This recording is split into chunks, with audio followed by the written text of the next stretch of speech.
first of all, I would like to extend my gratitude and appreciation to my parents who organized this celebration of mine.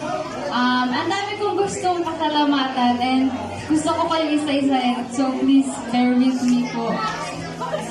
Thank you po sa Saya Ladies na kahapon pa lang po nag-prepare na and ramdam ko po yung excitement nyo habang alam niyo po yun, habang nag-prepare po kami like last week pa po, nararamdaman ko yung excitement na bumili ng dress.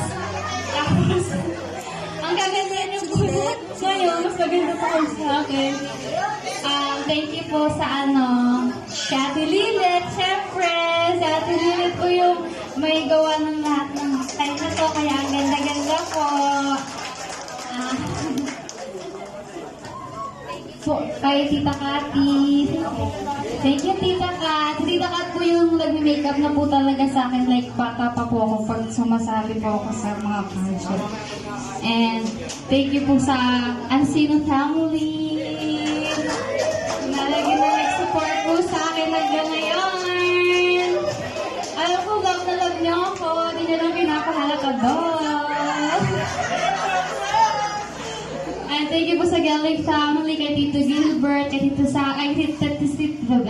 Sarah na kakauwi lang po dito tapos tumulong agad. Siya yung nagluluto. Kay Auntie Lily. Kay Lola tsaka kay Lola na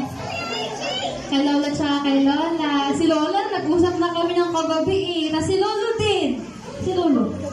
Nag-usap na kami ng kagabi kay Kuya Bunso po, tsaka kay Mami. Thank you po. Kay Kuya Kisan.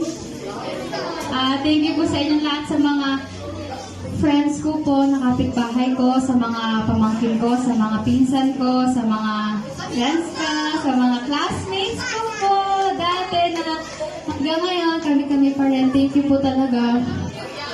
Thank you rin po sa Andrada Fam, sa Bautista Fam, lahat ng family namin. Family ko na rin po kayo, promise. And, ayun na lang po kayong isa. Tapos, thank you po talaga. Sobrang memorable po ng gabi to kasi ito po yung pinaka-naramdaman ko. Sobrang na-appreciate ako. And, ang sarap po pala sa pakiramdam na naririnig nyo galing sa taong yun yung mga gusto nang marinig. And thank you din kay Bibinika.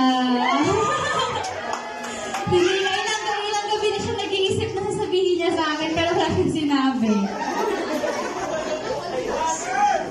Tapos, thank you sa gift mo. Di ba talaga yung expect promise? Kasi naiyak ako. Naiyak talaga ako kasi yung gift nila sa akin, sobrang helpful. Alam ng mga pinsan ko yung kung paano ako nag-run sa kanila kung, ate, yung cellphone ko, ganyan, ang ginagayan. Sige, kay Mama dito na lang. Ayun to. Thank you din po sa mga sumama dito sa akin kanina, nag-prepare si Ate May, si Ara. Ayun. Thank you po sa lahat. Thank you talaga sa lahat sa inyo. Promise. Kay ganda. Thank you in advance. Ayun na. Thank you po. Thank you so much talaga. Hindi ko kaya i-express lahat yung gano'ng kalali yung pasasalamat ko sa inyo. Pero sana maramdaman niyo yung lahat. Thank you po. I love you so much.